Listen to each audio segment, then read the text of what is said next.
It's been a while since I've been live on Instagram, but today we are talking about the 5 must-know tips to build your personal brand. And this is going to be a come to Jesus. It's been a long time. It's been a long time since I've done a come to Jesus around building your personal brand. But whether you are building your chicken business, your YouTube channel, your healing business, you need to watch this because I've had an influx of new branding clients within the last couple of weeks. And there's a theme that I haven't seen in a while, but a theme that consistently is coming up in their intake questionnaires. And I want to deal with these issues that people are having in their personal brand. Because let me tell you, I love you guys. I love you. I love the spiritual entrepreneurs. I'm a spiritual entrepreneur. I love astrology, human design, tarot, but I also appreciate a damn good business model to get you paid. Because holding the vibe ain't going to get you paid. Okay, I have 5 points. More might come up. We're just going to go. I don't have any calls right now. We're just going to talk like old times. Number one, I hear this all the time. I think people in my niche are broke. What should I do? Hello, gorgeous. It's so nice to see you. I've been going live on YouTube so much. I've been neglecting Instagram. So here I am. It's so nice to see you. So people, I think, are broke in my niche. Okay, guys, you need to have the right, relevant, resourced clients at the end of the day, period. Some niches absolutely are. Oh shit, can you guys hear me? I realized I have my mic plugged in, but I didn't mean to have it plugged in. Let me know, like, if you guys can hear me. Or I'm just talking to myself. I didn't mean to have this mic plugged in, so I don't know if it works on a live. Guess we'll find out in a second. You need to have the right, relevant, resourced clients. If you don't have the right, relevant, resourced clients, okay, perfect, it's working, amazing. You have a hobby or a charity. And no matter what, at the end of the day, yes, there are some niches that are more difficult, but you have to decide, who am I speaking to within that niche that has the money, the funds to pay me? And you also have to decide, because I work with a lot of, since I've been growing my own YouTube channel, a lot of people that want to grow YouTube channels. Well, are you growing a podcast on YouTube? That's a totally different message. That's a totally different niche. That is a totally different approach to building your personal brand than building a healing business, building a business that you're getting paid for your services. And YouTube, I have said this for years. People have not believed me for years. YouTube is a fantastic way, in my opinion, one of the best right now, to organically grow your brand.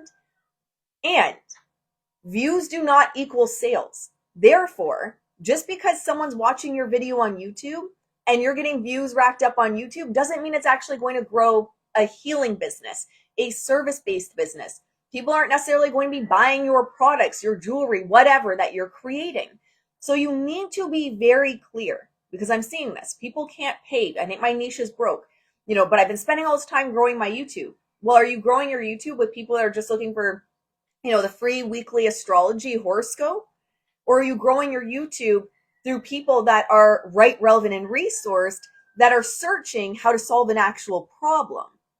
And when we're looking at building, say, for example, leveraging YouTube, because again, if you're not on YouTube, because once you get monetized on there, there's a great way to also have money, passive income through YouTube itself.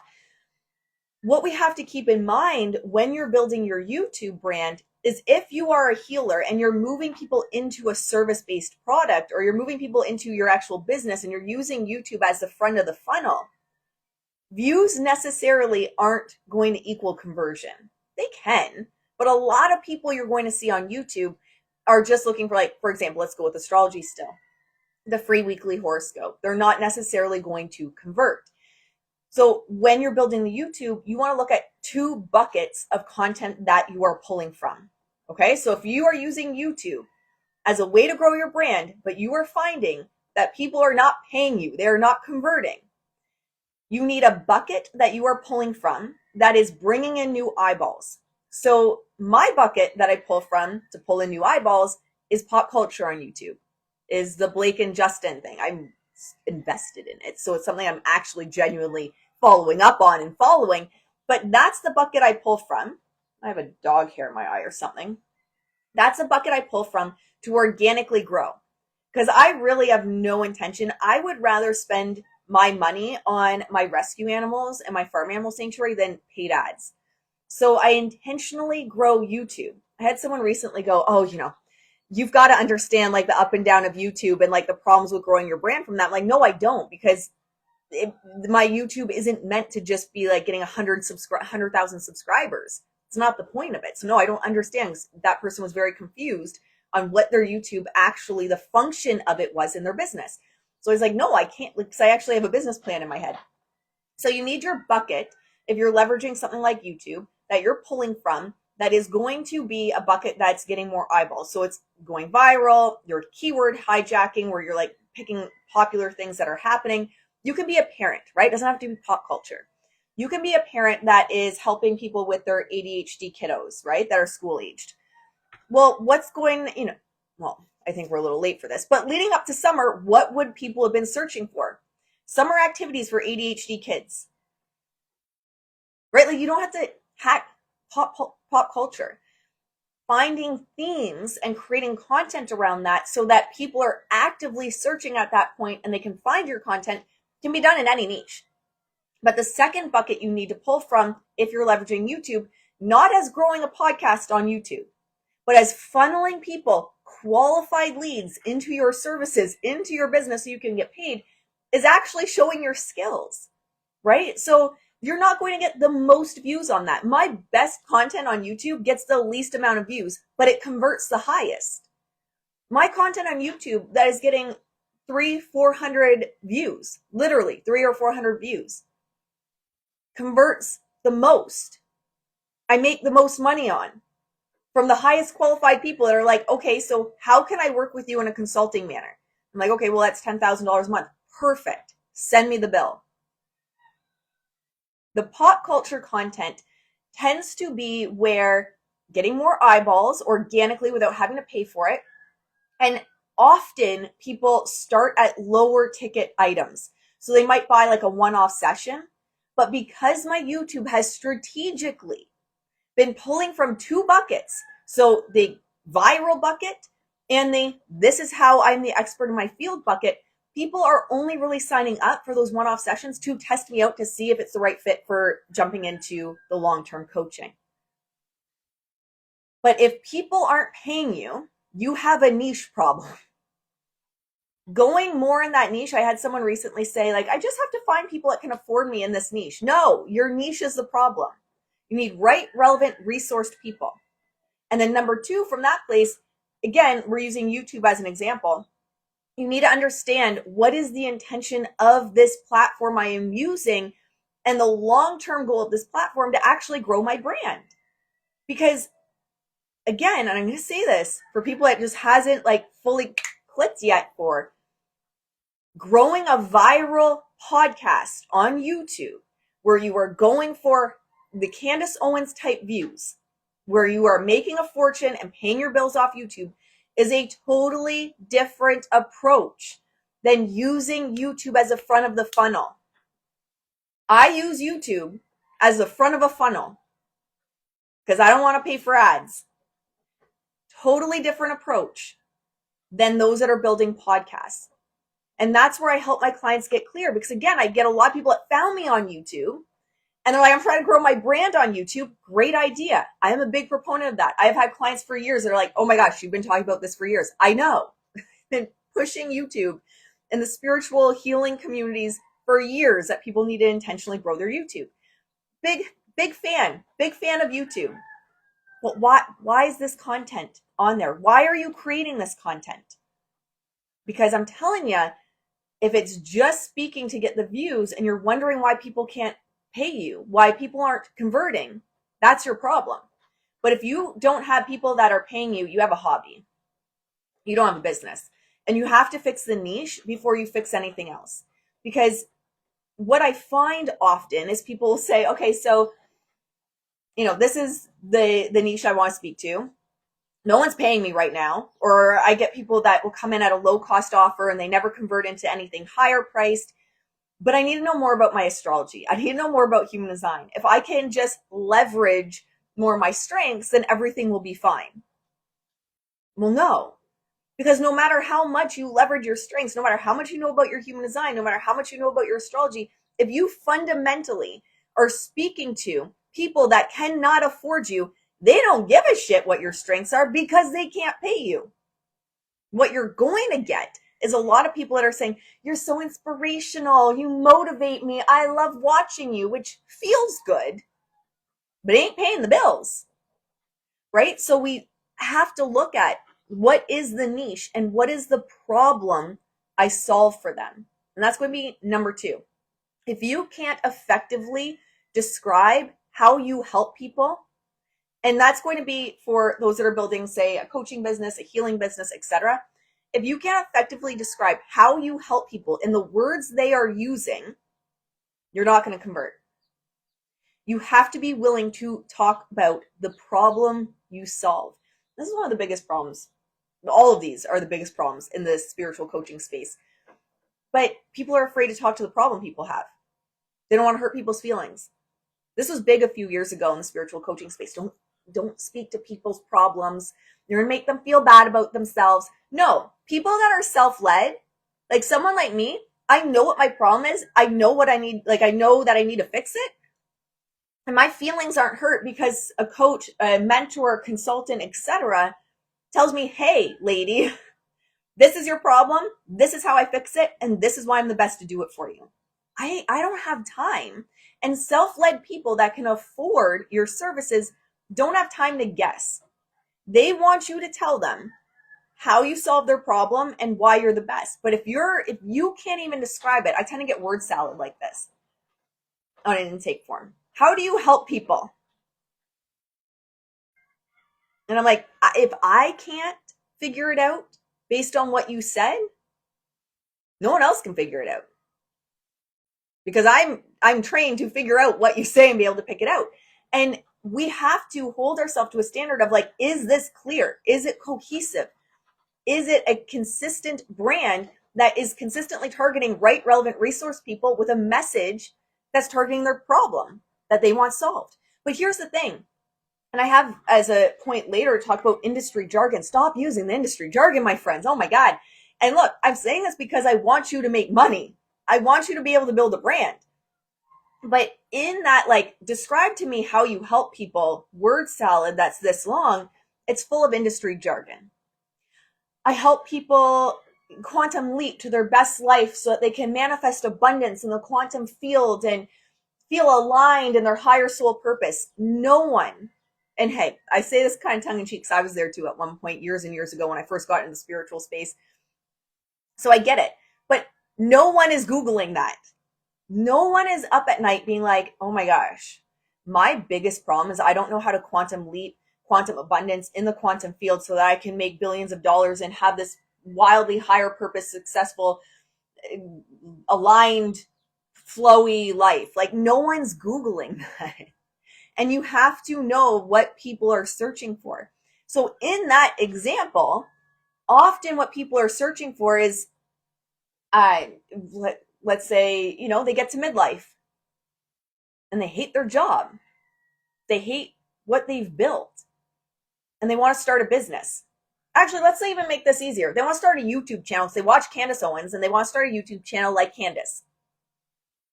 Okay, so the problem you solve is helping someone leave their corporate job and start a YouTube podcast in under 30 days. That's the problem you solve. Not quantum leap to your highest path, align life so you can be the conscious creator of manifested abundance and flow in alignment with the universe. It's not what they're looking for. What keeps them up at night is, holy shit, I'm 35, I'm 40, and I built a life I hate, and I watch Candace Owens every day, and I'd love to do that. I'd love to talk about it. I always avoid industry jargon. I think it just doesn't help people connect to you as much. Exactly. Because no one uses it. We think they do, but no one actually talks like that. At the end of the day, right? And you have to be using words people are using in your brand. So if someone is saying, I just want Fluffy to start barking or stop barking at me constantly, and someone's using industry jargon, well, really what the person's problem is, they just want Fluffy to stop barking at them constantly because it's grating on their nerves and they're having nervous breakdown because of Fluffy. right? So we have to start realizing that we need to effectively describe what we do and how we solve someone's pain, but leave out the industry jargon. Hello, hello, it's so nice to see you. But leave out the industry jargon. And if you're building a YouTube, so to go the other route with this, because again, two totally different things, guys. Two totally different things. If you are building a podcast on YouTube versus a healing, a coaching business, consulting business, etc. So if you are going the podcast route on YouTube, you still need to know how you stand out. But not being, and this is what happens. I get all the time, people will say, well, I stand out because I don't fit into a box and I don't approach human design like anyone else.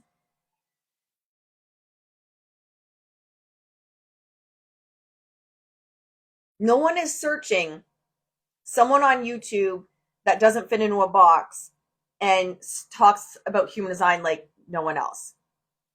Right? We have to put ourselves in the shoes of our people who we want to serve, and what are they actually typing into a search bar? What are they actually searching on YouTube? What are they actually searching for content around? So that's not what they're looking for. So how do you stand out in your niche? How do you separate yourself from everyone else? And not fitting into a box, not being like everyone else isn't the answer. That's not, it's a non-answer. That is a non-answer. I need more coffee. It stresses me out. I love y'all. And I love working with your brands, but I also don't want you to spend 2 hours on a consulting call with me spinning the drain over word salad on how you help people. So watch this before you book a consulting call, because it's going to be a lot more effective for you. Number 3, what I see the biggest problem of, and what I've been seeing the biggest problem of in the intake forms for consulting work with me, or the brand reboot. I have a mini brand VIP day. It's split into 2 sessions because with the new puppy, I can't sit on a 5-hour call. So I also have the brand reboots. I think I have 1 space I can fit at the end of the month in the consulting offer, which I have a special price on right now. Check it out in the link in bio. Business model. People say I am not making the money I want. I don't have freedom. People aren't converting, etc. So I say, okay, well, what's your marketing approach? I don't have one. I just do what I feel like that day. Okay. What's your business model? So what are your signature offers that you're launching that stand out? What are your signature programs that you're launching that stand out? I don't have one. Again, and I think this is where a lot of people are seeing, like the Candace Owens or Daily Dose of Donnas, etc. Leo King, if we want to use astrology, they're seeing those individuals and trying to replicate what they are doing on YouTube. And it's either an established name like Leo King that has, years and years and years of experience, so much authority, been on TV, etc. You can't do the same thing as him when you're building a new brand. You just can't. I'm sorry, you can't. Or they're seeing, for example, the Daily Dose of Donna, Zach Peters, etc., Candace Owens, that are building podcasts on YouTube. Nothing wrong with that. I'm just saying it's a different business model. And they're going, well, like, no one, like, they don't have a business model. Like, they're just talking about the pop culture that day. Well, yes, but from what I can tell, they're not trying to then sell a $5,000 consulting package on the back end of their podcast. Right? So you have to find, what is my business model and what is my marketing approach? Because guys, and this, the reality is, without those 2 things, how do you grow? How do you grow? Because you have no roadmap to grow. You don't know what is working. You do not know what is not working. You do not know what you can do differently next time, because there's nothing there to test it against. There's nothing there to compare it against. If you have a signature program that you're launching 2 times a year, you're going to see, oh, okay, this didn't work for it. That messaging, that email, it kind of landed flat, or, shit, I could have done a downsell. A lot of people at the end of this said that, money was tight and they couldn't afford, okay, well, we could have added a downsell. Well, the next time you launch it, you put a downsell in so that anyone that would have bought but didn't have the funds available, they're going and being swept up into the downsell. You realize that maybe a lot of people in your niche needed more time and your window for the launch was too short. And they're saying, I need more time to think about this. And, I only had 48 hours, whatever the case may be. But the whole point, without a business model, without marketing, how do you grow?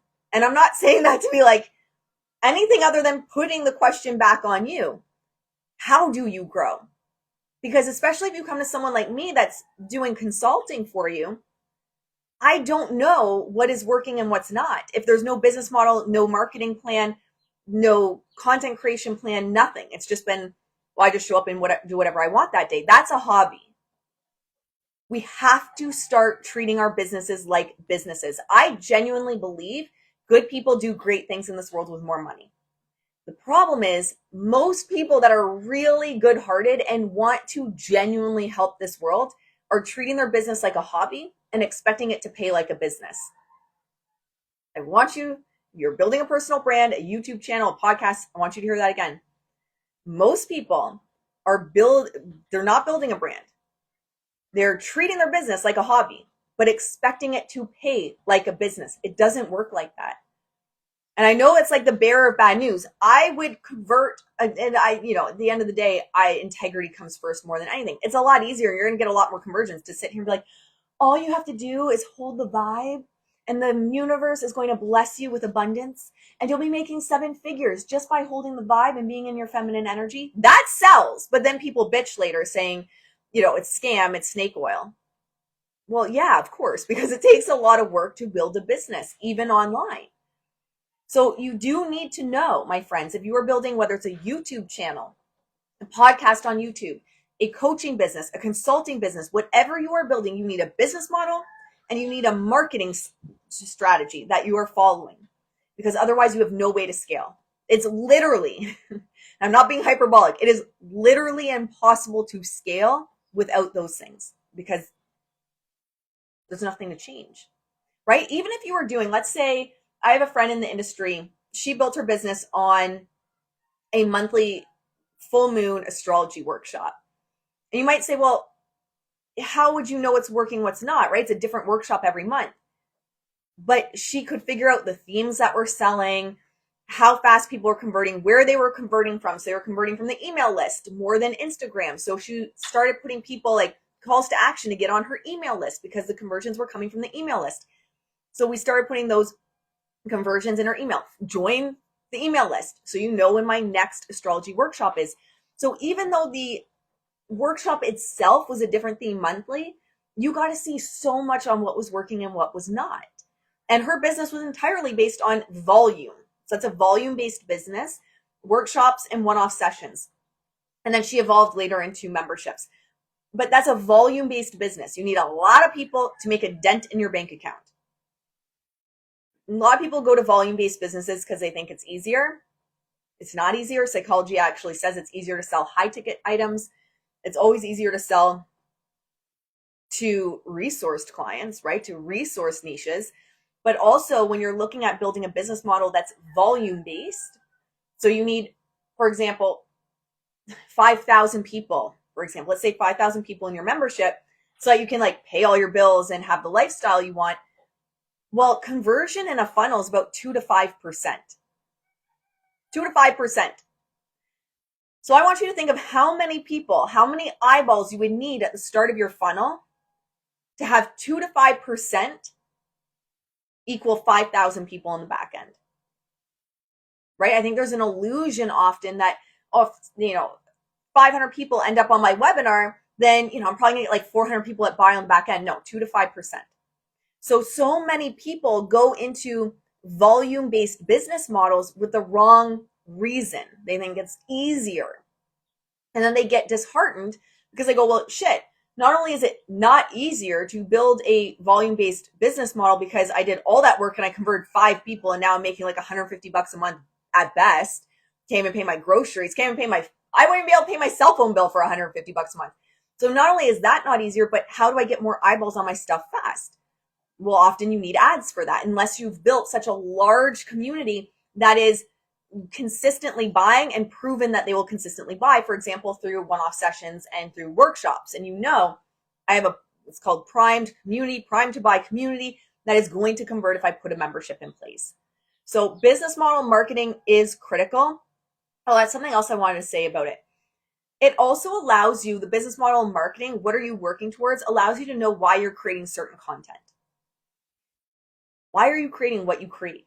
It needs to have a purpose. Well, it doesn't need to, I guess. You don't need to have a purpose to your content, but then you can't complain that no one's converting on the back end. And it allows you to create seasons. So often I will hear people that will say, I want to take the summers off because my kids are off work. I hope your kids aren't working. I want to take the summers off because my kids are off school. Well, if you're going month to month on a couple one-on-one clients a week, one-off sessions, how do you build enough wealth where you can actually take seasons off? And this is where I find many people use human design and astrology as a reason to fight for their excuses rather than to get where they want to go. So they'll go, well, I can't have more than 3 clients a week. I'm a projector. I can't have more than 3 clients a week. I'm a reflector.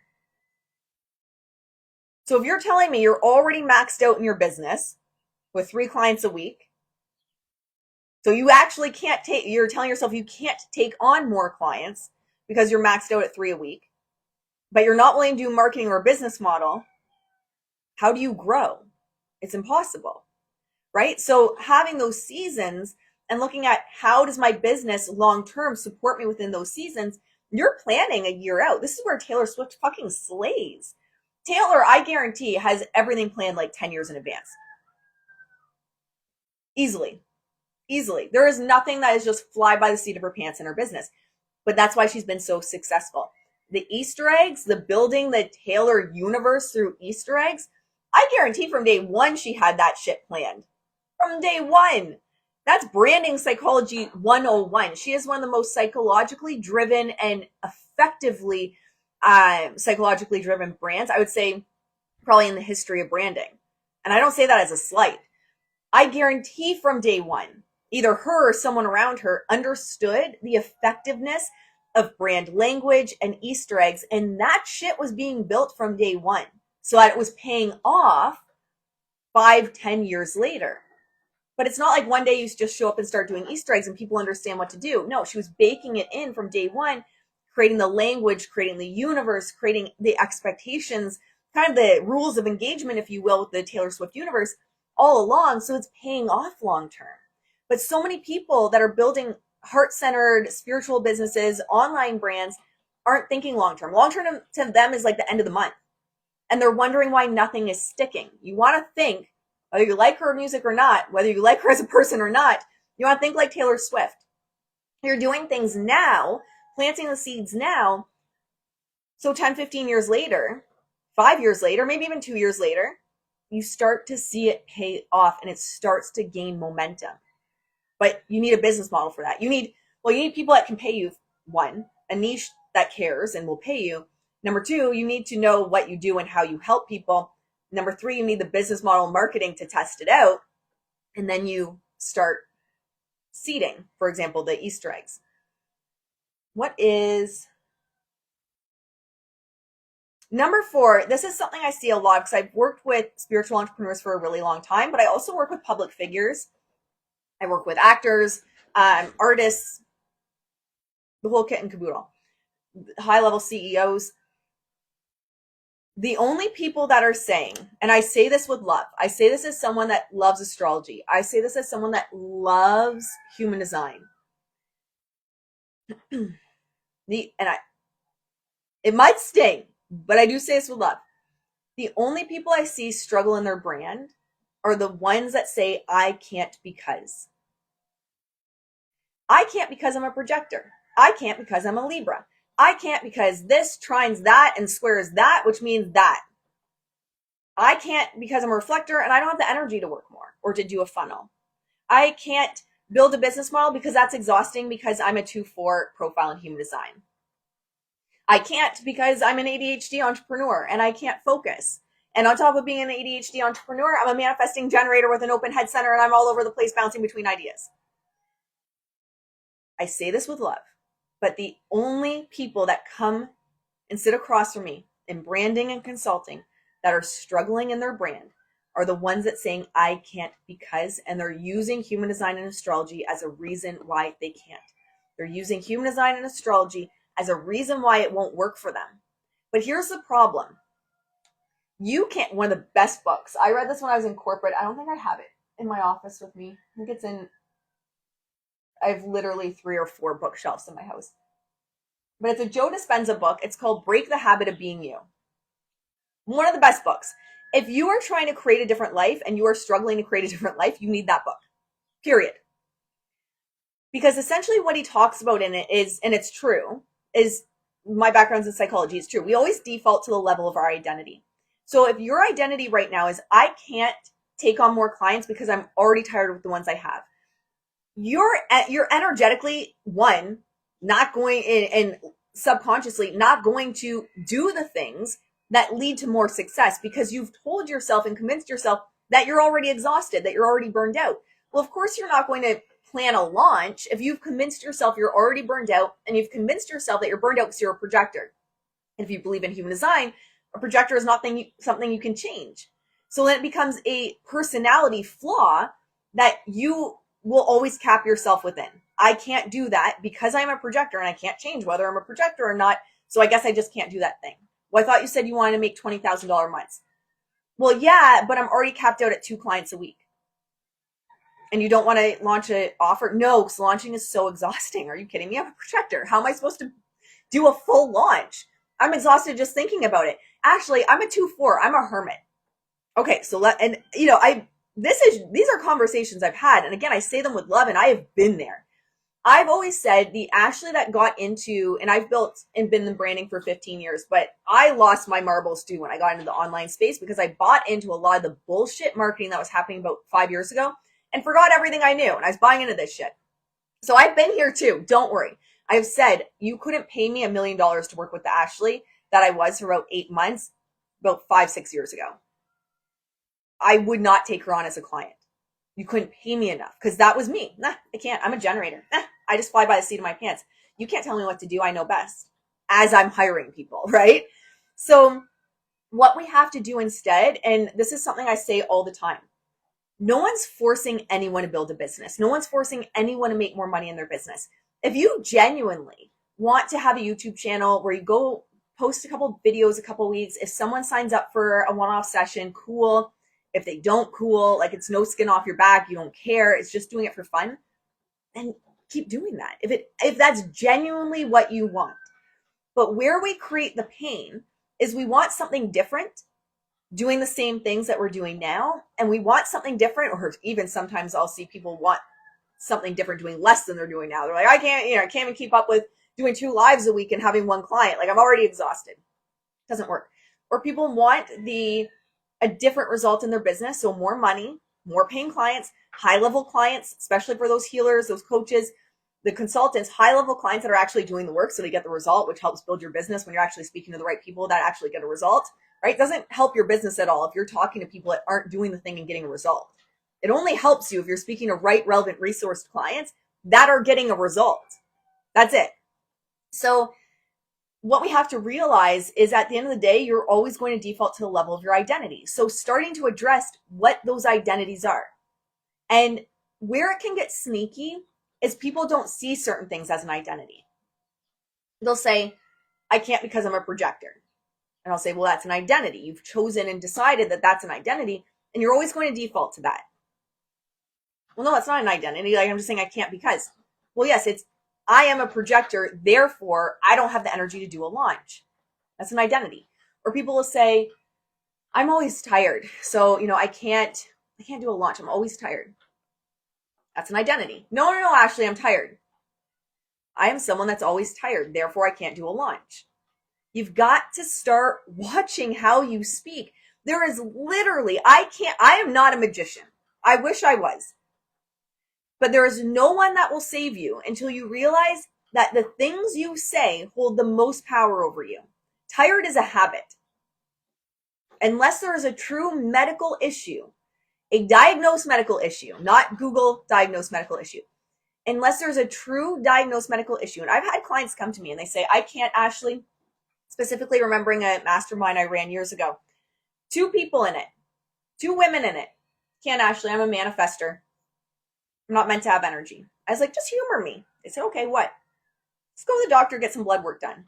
Let's just humor me. Let's see if it's actually because you're a manifester. One was hospitalized shortly after. And the other one needed iron supplements because her iron was so low, it was like literally dangerously low iron. Medical issues on both of them. But up until that point, they've been saying, no, I'm a manifester. I don't have the energy for it. And I said, okay, humor me. Go see if there's a medical issue for it. So unless there is a diagnosed medical issue that is making you tired or lack energy, it is a habit and an identity. Could be a habit because, you're up scrolling all night. You have poor sleep hygiene. I struggled with insomnia. Say Goodnight to Insomnia is a great book. Years and years and years ago, I even went to a sleep clinic because my sleep was so shit. So I get it. But poor sleep hygiene, whatever the case may be, something's going on that's affecting your sleep, which is making you tired. But even then, oh my gosh, at that time I was competing in CrossFit when I had insomnia. Like, it's still, we can actively switch our identity around it. One of my biggest pet peeves is someone that wakes up every day and they're like, I'm tired today. I'm tired today. I'm tired today. You built a habit around saying tired. Stop saying that shit. Stop saying that. Why are you repeating all day, every day you're tired? You wake up in the mornings, I'm tired. You just woke up. It's a habit. And a lot of people don't want to hear that. But it's true. Unless it's a medical issue. So start working on your mindset. But the only people that continually say, I can't because, are the ones that aren't growing their business. But they want the results of the people that aren't saying that. Well, the people that aren't saying that, the people that are taking that advice are like, I'm going to do it. I'm going to test it out, come back to you with the information, see how it goes. I'm going to implement X, Y, and Z for the next 3 months. We'll come back, we'll reconvene, say example in a consulting offer, and then we'll adjust what needs to be adjusted. Or those that are seeing their human design, their astrology as strengths, as things they can leverage. Those people, they're not saying I can't because it's honestly, and I hate to say it, because it's probably going to piss a lot of people off that frequently use it as an excuse, or use being tired as an excuse, or use all kinds of shit as an excuse. It's just an excuse. And you can have your excuses. You can absolutely have your excuses. But then you can't have your dream business. Because you're always going to default to the level of your identity. And if everything, and I've had clients, and I fire them pretty swiftly, but I've had clients over the years that no matter what I tell them, oh, I can't do that. I'm too tired. I'm a projector. I don't have the energy. Oh no, I can't do that. No, I don't want to show up daily. Okay, well then hire a social media manager. No, I can't afford that. I'm not going to hire a social media manager. So who's doing the work? Who's posting your shit? Who's growing your business? Well, I just want to do it by posting 1 to 2 times a week. Show up for people, right? Like, so many people as well. And this is one of the biggest issues. This is why so many brands fail. So many YouTube channels fail. So many personal brands fail. Healer brands, coaching brands fail. People expect a community to show up for them and they don't show up for them. Like, you're not showing up for your community, but you expect them to show up for you. You don't care about your community, but you're expecting them to care about you. I've had clients in the past where they say, do you respond to comments? And I say, well, I don't get to every single comment. It's impossible. Too many platforms. Sometimes there's 400 or 500 comments on a YouTube video. I don't get to every comment, but yeah, fuck yes, I respond to comments. I make an effort to respond to comments. I have a time block in my daily schedule, which is 15-minute time block, to go in and respond to comments. If I post a YouTube video that is a pre-recorded video, I have about 10 minutes after a post to respond to comments of those that give a shit, of those that have you on like notifications and see first. Of course, I'm going to show up for them because they're showing up for me. So I have a time block. I'll post a YouTube video, for example, and 10 minutes afterwards, I'm ready to respond to comments. And I'm ready to thank people because I actually care. But so many people, I've had people say this to me, you actually respond to comments? You want people to pay you when you couldn't be bothered to say hi? You want people in your DMs asking how they can buy from you, and you can't even give a shit to show you care or you're grateful? You want people to subscribe to your YouTube and to show up? And people say, well, so-and-so, Emily D. Baker, for example, isn't responding to every comment. Well, she spent a lot of time. My personal thing, still respond. She does from time to time respond to some. I'm just using her as an example, big Emily fan. But she has the way that she builds that community within her brand, which she's very effective with, is super chats. And so she will, even if you don't pay for a super chat, she goes live a lot. And there's that live interaction with the community. So she'll pull up questions. A lot of people don't like that, right? A lot of people are like, just read the legal thing or just do this. Pulls up comments, pulls up questions. She's engaging with her community on her lives. So I really don't worry about the fact that she's not answering every question, right? Or every comment that shows up on her YouTube. But she genuinely cares. She genuinely shows up, which is also why that brand has exploded the way it has. But if you're just starting out and you can't be bothered to show up for people, they're not going to show up for you because there's a lot of choices. They'll just go to someone that cares at the end of the day. People want to feel like they're a part of a community. And so also with YouTube, if you're building a YouTube channel and you're doing maybe your daily podcast, you want to be a podcaster on YouTube, but you're not going live, you're not engaging with people live, you're not responding to comments.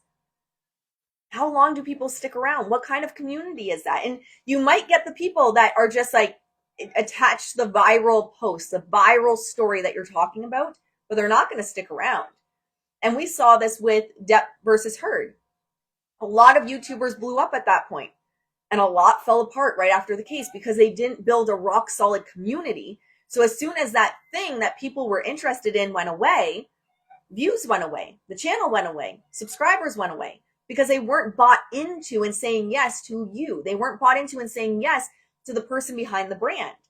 They were just caring about that information that you were doing at that time because it was hyper relevant to them. And they were searching like Depp versus Heard, or they're searching Blake versus Justin, or whatever, right?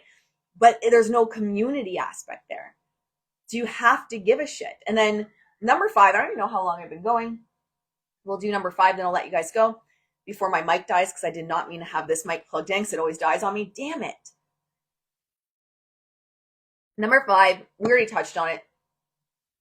You got to stop the industry jargon, guys. It's worse in the spiritual communities, the healing communities than anything else. But the industry jargon of like, be the conscious creator so you can manifest the quantum flow abundance of your best life. Industry jargon does not get people to stop. People are not searching for those things. So another way you can look at it is like, what was I searching for 5 steps ago or 3 steps ago in my business when I went to Google? What was grabbing my attention? But it wasn't quantum leap abundance, your way to success. I can nearly guarantee it. So drop anything that's industry jargon. The way I look at when clients fill out an intake form, so say in my brand reboot, so the brand reboot is 2 sessions. It used to be a brand VIP day, but again, with the new puppy, I just can't commit to a 6-hour day right now. So I've broken it down into 2 4-hour sessions. Or in my consulting, when someone puts on their intake form, I help people, for example, be the conscious creator so they can manifest an abundant life. I literally think in my head, WTF does that mean? Because 1, it's all industry jargon. Every word there is industry jargon. But number 2, it's not specific. What does it mean to manifest an abundant life? Specifically, what does it mean to manifest an abundant life? What does it specifically mean to be a conscious creator? Neither of those actually hit my pain point. Neither of those actually tell me that, oh my gosh, you are the person out of everyone else that can solve my problem. So I'm going to give you an example. My problem right now, so abundance. Let's talk about abundance and like a abundant life. My way of looking at, so my view, if I really had to force myself to figure out what that means to me, I would say, I don't know, it's so vague I can barely even come up with it. So the next level of success for me would be buying a secondary property where we can grow, like have a bigger farm animal sanctuary. So I'd say, generating $3 million a year in my business would be likely what I'm going for. But if you have someone that is in corporate right now, and what an abundant life for them means is leaving corporate and simply breaking even. That was me actually when I left corporate, when I walked out of corporate. I was like, I just need like $3,000 a month. That's what I need. So $3,000 a month. How do you help both of those people? How do you speak to? And this is where people struggle so much, and they're like, I don't know what to post for content. Well, no shit. No kidding, because manifest, be a conscious creator and manifest an abundant life. What does that mean? Who are you speaking to for that? So no kidding that you can't figure out what content to do. No one would be able to with that. So when you think of that example, someone that just wants to leave corporate and make $3,000 a month versus someone that's looking at, say, 3 million a year revenue in their business, how do you create content that's specific to both those people? You can't.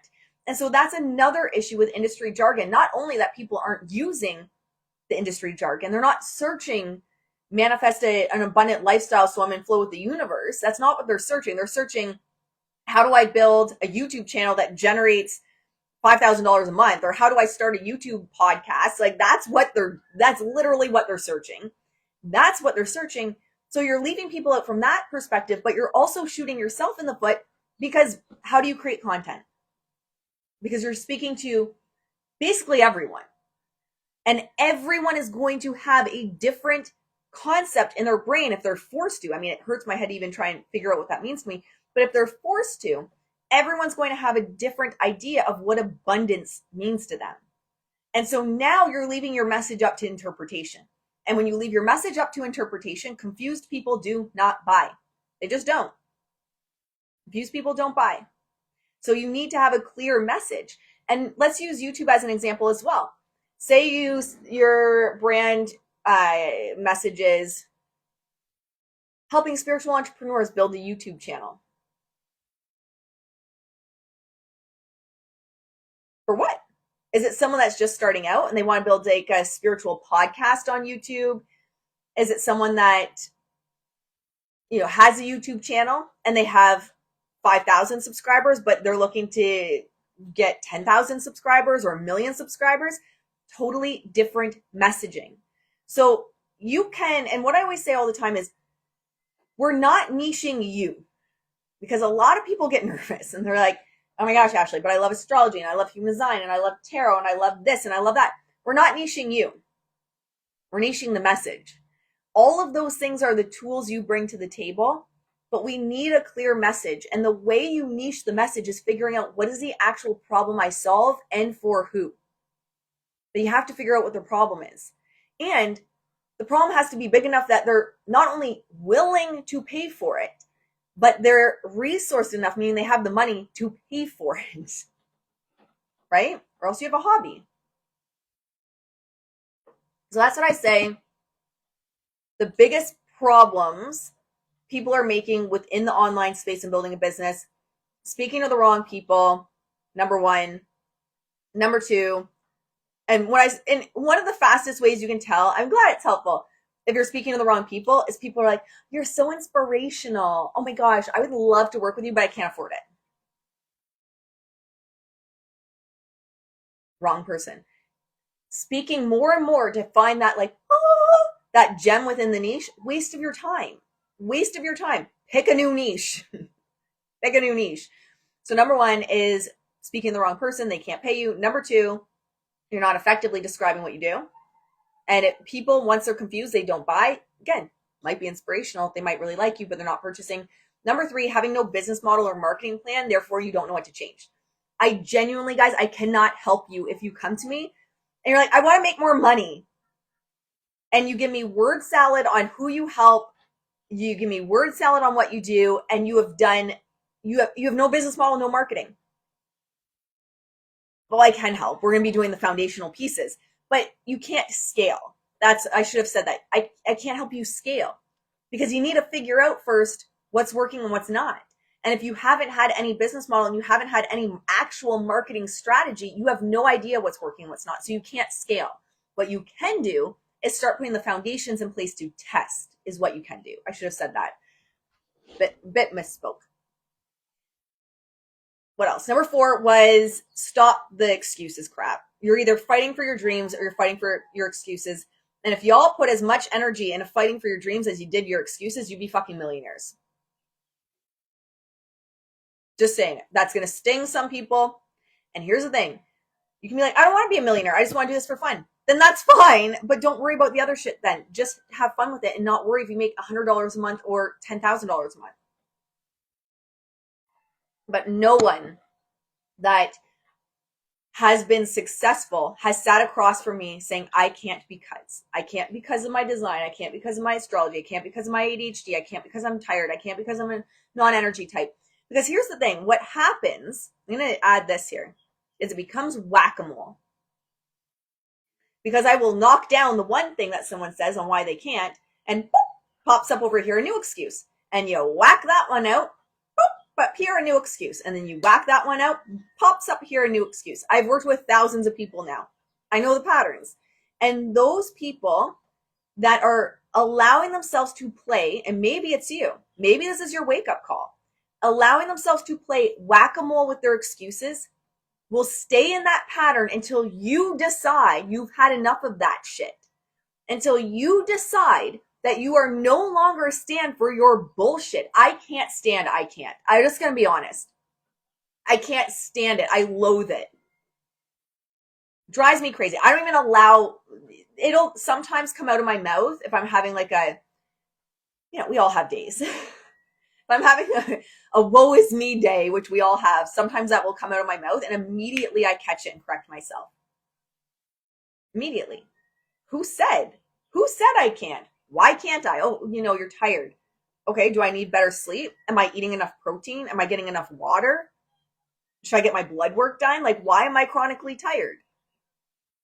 Fix all that. Sometimes it's just fix my mindset. Like, at the end of the day, I think of my life, I would have every excuse to be chronically tired. I don't get a day off. I work from 5 a.m., whether on the farm or in one of my businesses, about 5 a.m. until 10 p.m. every day. And about 7 days a week, because having a farm and farm animal sanctuary, you can't just be like, all right, animals, what we're going to do today is I am getting a day off. So y'all are just going to have to deal with whatever you have food and water wise. It doesn't work like that. So I was thinking about it the other day. I was having this I was like in the bath, taking a bubble bath. I'm like, I'm so tired. I'm like, Ashley, stop this shit. No, you're not. Like, you're not. Get over yourself. And what within your day isn't working, or where is the tiredness coming from? And then it's immediately problem solving. But we're going to default to those identities. So if you continue to say, I can't, and you've made it a habit of making excuses for why you can't, until you consciously shift that, nothing's going to change. Nothing. And let me tell you, a lot of people get into online businesses because they're like, it's so much easier than working for someone else. Bitch, please. What? You are going to work harder, especially I would say in the first 7 years, than you have ever worked in your life. I hate to break it to you.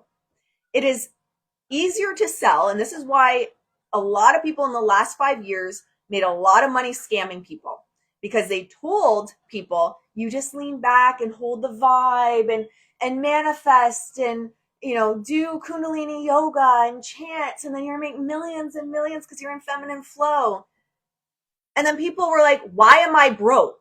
I am walking around in lingerie all day. I am in my feminine flow. I'm making people get me gifts so I can receive shit. I'm holding the vibe. Because y'all, you're going to work harder than you've ever worked in your life. I love Kristen Photography is like, yes. Photography, you would know 100%. You're working your butt off. It's hard. You're going to be tired. But to me, it's more rewarding. I would rather work my ass off morning to night for something I believe in, for something that makes an impact in the world, rather than lining someone else's pockets, rather than lining a corporation's pockets. I would rather work my ass off for what I believe in. But I realize and recognize I'm going to work my ass off. Another example is look at All American Rejects. We want to go pop culture on us. Ah, damn it, I forgot to put that video live. Anyway, I have a video going up on YouTube. Watch it today. It's talking about the amazing business moves All American Rejects have made this year versus the mishaps Blake Lively's made this year in terms of branding and marketing. But look at All American Rejects. They were huge in like the pop, punk, emo, like rock type genre, Warped Tour type genre. back when I was in university. They are working their ever-loving tails off in 2025 for free. For free. I can't imagine they're making much other than maybe gas money to do those backyard shows, to pop up at bowling alleys. They're like, oh my gosh, did you guys see? I have never even heard of the Savannah Bananas or whatever they are. Their performance there, so good, so good. But they're likely working their ever-loving asses off this year for like peanuts. You would think, and how I see so much in the spiritual world is people like, well, I just want passive income. I just want it to be a point where I just like I print money. That doesn't actually exist. Yes, there's ways to make passive income or to make things easier to make income rather than trading time for money. But you just don't print. It just doesn't work like that. And things are always changing. My clients over the years that have been so resistant to change because they're like, it's working right now. And I'm like, it's not going to work much longer. It's not going to work much longer. It's working now. But let me tell you, the industry's changing, and those that didn't take my advice fell behind and their business started to fall apart. And now they're trying to like fix it. The industry's always changing. Easy my ass. Yeah, it's never easy. It could be easier, but it's never easy. Just be in my energy. Hold the vibe. And hey, I'm all for, my mom taught me this from the time I was a kid. Let me know. Has your mom taught you this? You are the product of the 5 people you spend the most time around. And I believe that. So I believe there is so much to being around others that are going for the same dreams, that are fighting for the same thing, that believe that your dreams can come true, and through hard work and consistency and persistence, we can achieve anything. 100%. I believe in that. But yes, there was a thing going around about 5 years ago in the coaching space where it was like, if you just hired a certain person, you just hired someone, you make millions of dollars because you're around them. But let me tell you, I constantly take stock of the mindset of those I spend the most time around, and I'll like kick their butt too. Like, those in my life, I'm like, I can't be around this shit. Not to name names. My poor husband. I'll be like, you said you're tired like 3 days in a row. What do we gotta fix this. I'll be like, just shift the energy, babe, right? Like, just trying to get him to, poor Scott, shift the energy, or I'll be like, get your blood work done, or do this or that. But here's the thing. Every time I've sent someone for blood work, or every time I've said, it's not because you're a non-energy type. It's not because you're a Libra. It's not because you're a Taurus. It's not because of this. It's not because of that. Go get your blood work done. Every time someone's come back to me, I'm like, oh shit, something was going on. Yeah, of course it was. We are not meant to be chronically tired by nature. Like, we are hunters and gatherers. We are not that far removed from our ancestors. You lay on your ass all day in the cave and a bear is coming to eat you, or you're going to starve to death. Like, ain't no one constantly bringing you berries and meat in the cave. Get your ass up and go search for the berries and the meat. Like, we are hunters and gatherers by nature. It's because your B12, yep, is depleted. That's a big one. Exactly. That's why you're chronically tired. Or, we all go through phases. You have a puppy, you have a baby, etc. But those are phases. There's a reason, but you can still shift the energy. But yeah, like, get your ass up, go get your own berries. We are not that far removed for our ancestors. So if you are chronically tired, get a diagnosis. And even for myself, back when I got my ADHD diagnosis, it was because what I noticed was we moved to the farm, right? We moved to the farm, and I all of a sudden couldn't, everyone talks to me about this. My clients on lives, I keep going like this, right? It's because I can see my chickens, one of my chicken coops out this window. Like, the ADHD brain is real. But instead of using that as an excuse of, I'm always scattered, I struggle to stay focused, I struggle with a consistent business model, instead of using that as an excuse, I went and figured out what was going on. And then it would have been very easy to then say, well, I have ADHD, so obviously I'm doomed. No, I put the structure in place that would support me. Because at the end of the day, guys, for example, in my farm, the reality is I can't just like not work. I never came from money. I left home when I was about 15, lived with a neighbor, put myself through university, was bankrupt after university because I just like took out so much to try and save myself to get through university, because OSAP, our government loans, were like bare minimum. I got my tuition paid for basically. And So declared bankruptcy outside of university, was a counselor with a job that literally at the time, it's probably not much better now in Ontario, was making $15 an hour as a counselor. You know, I've been there. I know what it's like for it to suck. I pick up shifts at a group home literally to eat, to have like actual meals.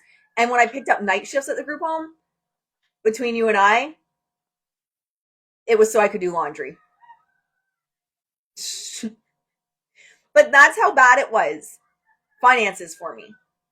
I would walk, we had Monty, just to show that, like, we're just riffing now. I don't have calls today. Scott's gone for the day. The dogs are sleeping. We're just riffing. We'll go until my mic dies, which might not be that long. Who knows? I remember we had Monty, my one horse, and I'd walk around the farm. This one person had 3 horses, and I was like, well, she must have a rich, like, this was literally my mindset back then. She must have a rich husband, or she must come from money. How nice is that? You want to know how well I was doing for myself when I had that mindset? I was doing shit. I was depressed in corporate. I had horrific anxiety in corporate. And every year, in 5 years, I'm going to leave corporate and start my own business. Because I had done branding and marketing in brick and mortar businesses for so long. But I, at the time, didn't even realize you could do it online. That's how old I am.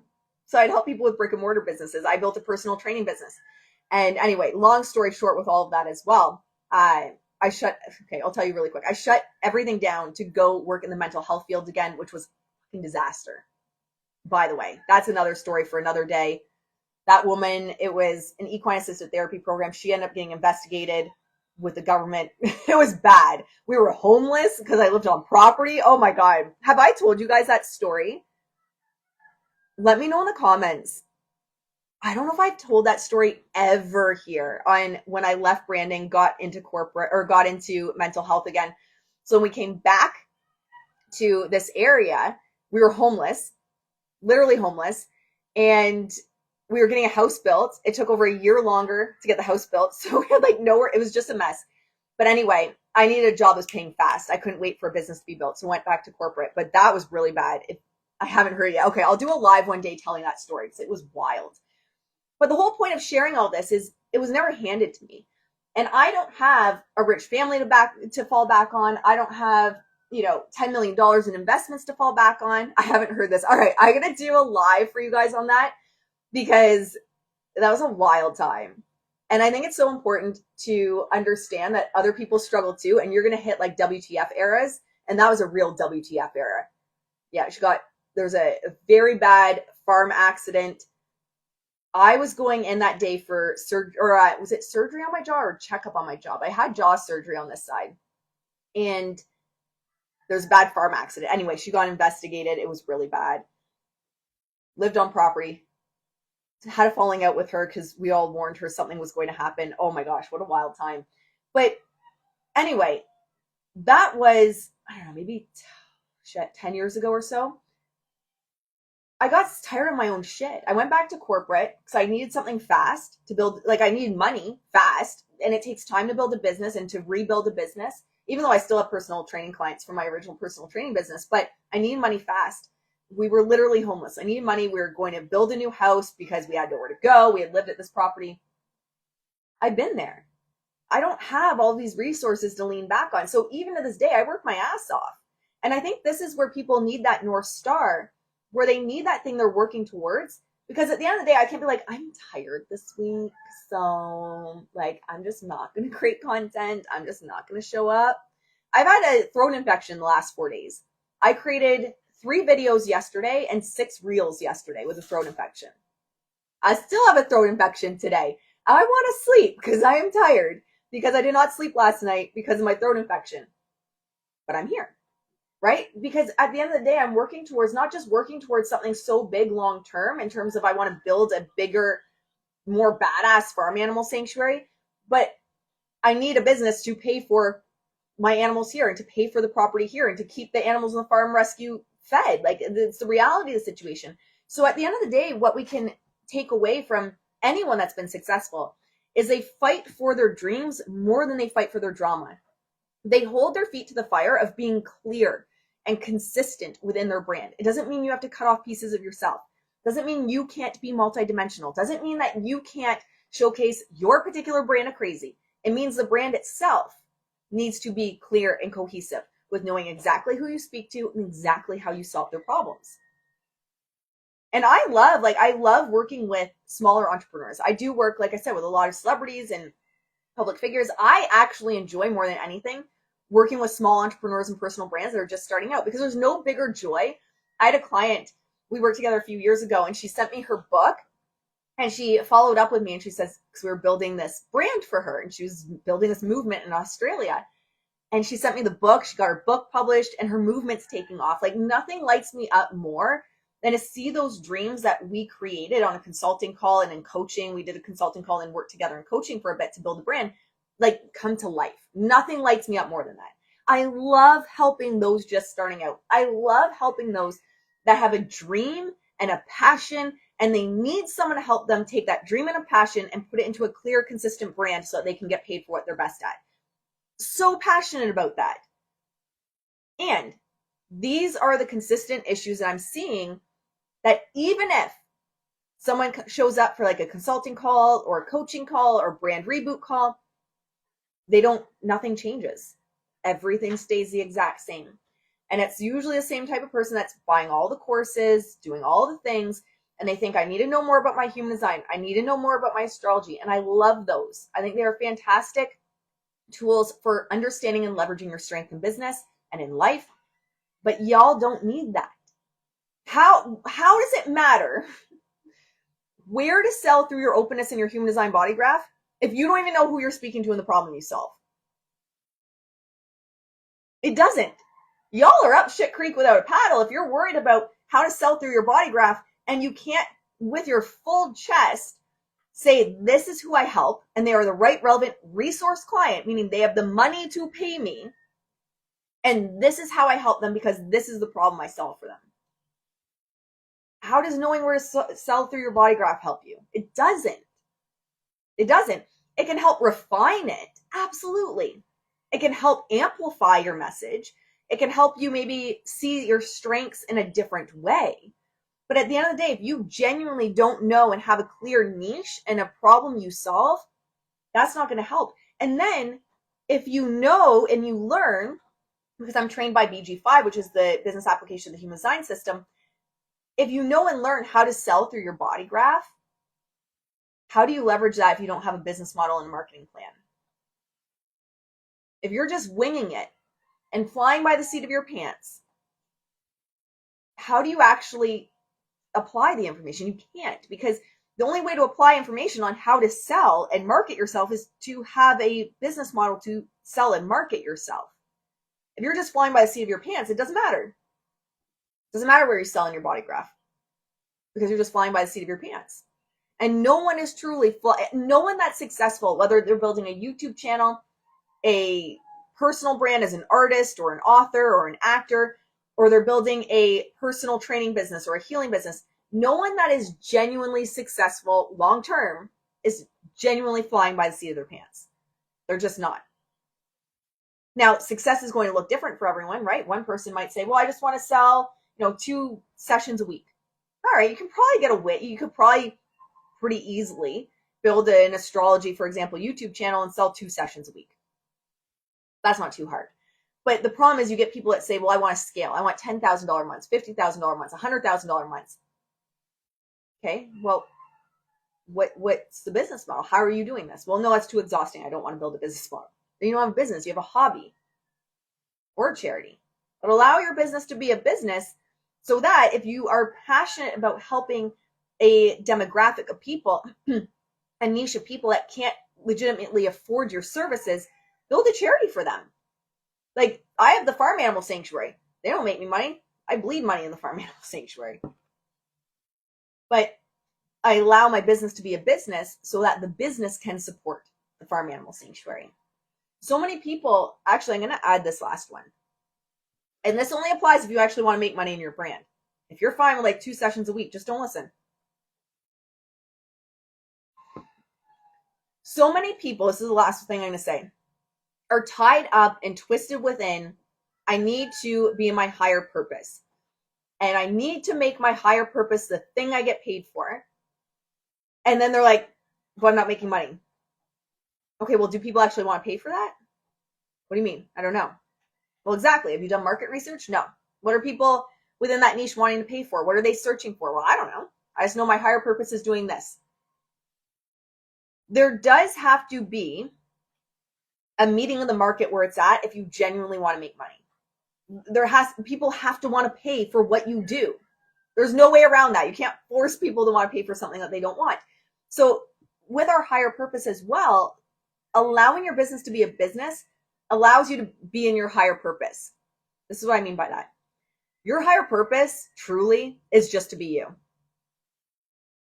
And if you want to attach it to something you do, so if I really wanted to attach it to something that, like, the core thing I am so passionate about in my life, it's helping animals and saving animals. That's not going to make me money. So, for example, if I had attached my worth or attached my alignment to selling my higher purpose, I could spend my whole life spinning my wheels trying to figure out how to get paid for my higher purpose. But one, I believe my higher purpose is just to be me. But number two, I believe if we really want to make it into a tangible thing, my higher purpose is to essentially rescue and help animals, make a difference in the world for animals. I'm not going to get paid for that. You don't get paid for that. You bleed money for that. But again, I could spend my entire life trying to figure it out, chasing that, trying to make my higher purpose profitable. Sometimes we can literally, and it doesn't have to be a fault, doesn't have to be something you did wrong, doesn't have to mean anything other than the fact that you're a smart business person and you understand that making money in your business allows you to do your purpose work, that allows you to fund the things you're passionate about. Sometimes it's often, okay, what am I really fucking good at? Monetizing it. And then again, funneling that money, say you philanthropy, funneling that money into causes you're passionate about. But so many people in the spiritual space are just so twisted up, and it has to be my higher purpose. And then getting frustrated that it's not selling. And it's like, but are people buying this? And if they are, is it a super saturated market and someone can hire this person that's the authority in there, and you need time to build it up strategically to become an authority in your niche? But anyway, your higher purpose doesn't have to be what you get paid for. The reason why I love helping people with their businesses and brands is I genuinely believe good people do great things with more money, period. I believe that. I realized that years ago, about 12 years ago now, a friend of mine I had met through animal rescue work, she's who originally introduced me to Luna about 12 years ago. Her and her husband they sold it, but owned like one of the biggest vitamin companies in the entire world. And they donate millions of dollars a year to helping animals. And at that time when I met her, I was like, I have all these weird money beliefs. I, feel sorry for myself. And, there's something to be said for it. Any help is good help. But the way I was helping was like sharing a post. So I couldn't even afford to pay, I told you guys, I was picking up shifts at a group home to eat. So I couldn't donate. I couldn't rescue. I couldn't buy a farm to have a farm animal rescue. So the only way I could help was sharing posts. And it was like this wake up moment for me when I realized that good people do amazing things with more money. And then when I got into the spiritual coaching space, I saw so many good people underselling themselves, so many good people not giving themselves the credit that they deserve, and really building a business that makes sense, and building a business that gets them paid, and building a business that allows them to truly help. So the only way you can help people ultimately is if people are paying you, right? Like, it's reality is you have to be able to have a business model that people are purchasing things from, so you can actually use your gifts to help people transform their lives. And so the reason why branding and business has stuck with me for so long is I genuinely believe that good people do great things in this world with more money. So I use my knowledge within branding and marketing and building personal brands to help personal brands that want to do good in this world make more money. And so that's why why it's always stuck and why I'm so passionate about this field, even though like branding and marketing isn't my higher purpose. It's not my higher purpose. I'm like motivated to create content maybe like 5% of the time. And, if I won the lottery tomorrow, You would know if I won like the $1 billion lottery or like a $400 million lottery tomorrow. You would know because I would never show up online again. I'd be gone. I wouldn't be creating content. Are you kidding me? I might show up once in a while. I like my communities, so I might show up once in a while and post videos of the farm or something. But that's probably what I would do, actually. I'd probably just create fun content of the rescue animals, honestly. That's what I would do. That's how you would stay up and I'd still hang out with my community. Is fun videos of the farm animals. But like legit, if I won a crazy ass lottery, y'all think I'm gonna be doing consulting calls? No. No. Do y'all think I'm gonna be posting content every day? No. So the only reason I share that, other than just because I'm always transparent, is the fact that stop attaching, like, not everything has to have some kind of higher meaning. Not everything has to be like this big fluffy thing. Like, give yourself permission to get paid. Give yourself permission to build a business. Give yourself permission to actually help people. Get rid of the weight and the bullshit of everything you do always has to have a bigger meaning. Because you're going to find the bigger meaning as you go. And sometimes the bigger meaning isn't something that's going to get you paid. But that's okay. Because when you build a business that actually gets you paid, you can funnel funds into the things that like really fulfill your soul. It doesn't mean you have to drain your soul doing something you hate in business, but you do need to find and meet the market where it's at. It's like, this is your passion. This is what you like to help people with. This is the pain problem people have. And you have to like meet them somewhere, right? You can't just be like, screw y'all. I'm just over here and this is what I'm going to try and sell you. And they're like, fine, I'm just not going to buy from you. I'll buy from someone else because there's options. So anyway, that's what I have for you guys today. And it's just like, these are all points that I've written down from consulting calls, intake forms that have been coming in, that are happening over and over and over and over again. And people saying my business isn't growing. Well, this live that I just did for you guys is telling you why your business isn't growing. If you can relate to anything that I talked about today, that is why your business isn't growing. And then you have that moment where it's like, okay, whatever, I don't care because I don't want to build a business. I just want to like do a couple readings a week or whatever. Or I'm going to pull my big girl panties up and do the work I need to do to make the income I want to make. But that no man's land in between of like, I don't want to do anything. I don't want to work for it, et cetera, but I want all this money is where people suffer. My name's Kristen. I work to pay for farm animals. I feel you on that. Just, I can relate to that. It's so true. It's so true. Yeah, I can relate. All right, my friends. I hope you enjoyed. We do have a couple ways to work together right now. I have the Brand by Design 101, which is my signature course, available now. It is completely self-paced, so there's no support from me, but it is available right now.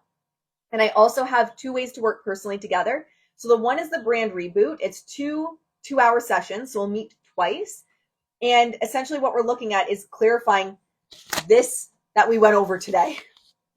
We're clarifying the foundations of your brand so you can get paid because you need a clear, consistent, cohesive brand. And then I also have consulting. And so I'm losing my voice because of the throat infection. The consulting package is a little bit different. You need clarity and you need an existing brand to take advantage of that because we only meet for 15 minutes. 15 minutes the first time. You put everything for your brand in a Google Drive folder. You fill out extensive questionnaires. We meet for 15 minutes just so that I can clarify anything. I go away and I build your brand for you, where it's just copy paste and you apply it to your business. And then we meet for 45 minutes on the back end of that, where if you have any questions or you wanted something adjusted, I can help you adjust it. But that's it. You walk away with what I call a brand in a box, where you can copy, paste, apply it immediately. You also have a content scheduler and the AI prompts as well. I help you like essentially program ChatGPT to be like your assistant to consistently produce content based on the brand we've built. All right, guys, I'm literally losing my voice because of my throat infection, so I gotta go. But I hope you guys took something away from this, because just decide at the end of the day, do I want to build a business or not? Do I want to build a brand or not? And if the answer is yes, put in the blood, sweat, and tears. It'll be worth it. But if the answer is no, just keep doing what you're doing and having fun, and don't expect it to be any more than that. All right, my friends, I'll see you in the next one. Bye, guys.